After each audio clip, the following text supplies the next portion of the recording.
जीवन में तू ना वो जीवन नहीं। लूका 10 अध्याय का पहला वचन। और इन बातों के बाद प्रभु ने 70 और मनुष्यों को नियुक्त किए और जिस जिस नगर और जगह को वह आप जाने पड़ता वहां उन्हें दो दो करके अपने आगे भेजा।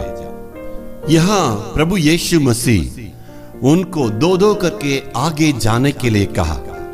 उन्होंने प्रभु यीशु की बातों को मान के दो दो करके परमेश्वर की इच्छा के अनुसार जहां वो भेजे थे वहां दो दो करके आगे गए। इसका मतलब यीशु की आज्ञा को वो जैसे कहे वैसे ही करने के लिए वो तैयार हो चुके। इसके पीछे कारण भी है। जब यीशु मसीह आगे जाने के लिए कहा, इसका मतलब जब कहते हैं यीशु मसीह पीछे से नजर रखते हैं, यानी हम सारी बातों का परमेश्वर ध्यान से देखने वाले परमेश्वर है। कितने अद्भुत परमेश्वर है, कितना सौभाग्य की बात है। यदि परमेश्वर आपको सेवा में बुलाया है, दो दो करके आप जा रहे हैं, यानी परमेश्वर की इच्छा के अनुसार वो जहां कहते हैं, वो जब कहते हैं, वो क्या कहते हैं, उसके अनुसार यदि हम करते हैं तो हम एक सौभाग्य के लोग हैं। जी हाँ, परमेश्वर उनके साथ रह के अगुवाई करते हैं और उनके जीवन में कोई भी कमी नहीं होगा। इसलिए हमारी सेवा में हमारे परमेश्वर यीशु मसीह हमारे पीछे हैं, इसको कभी नहीं भूलना है।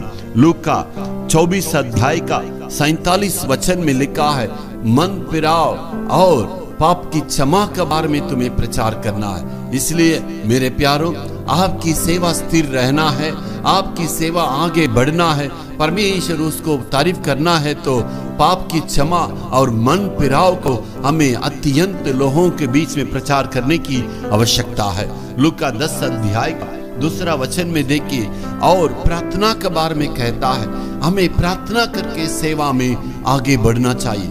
कुछ भी कार्य करते हैं तो हमें प्रार्थना में और आगे बढ़ के करना चाहिए।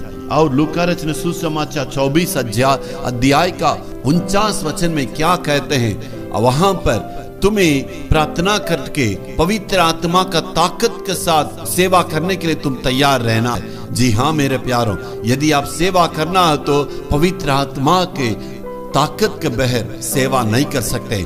उनसे सामर्थ्य को प्राप्त करने की आवश्यकता है। इसलिए मेरे प्यारों, परमेश्वर की चरणों पर आके हम प्रार्थना दुआ करेंगे और बाट जोते रहेंगे, पवित्र आत्मा का ताकत से हम सेवा करेंगे, तब जरूर प्रतिफल को हम पा सकते हैं। Hallelujah, hallelujah.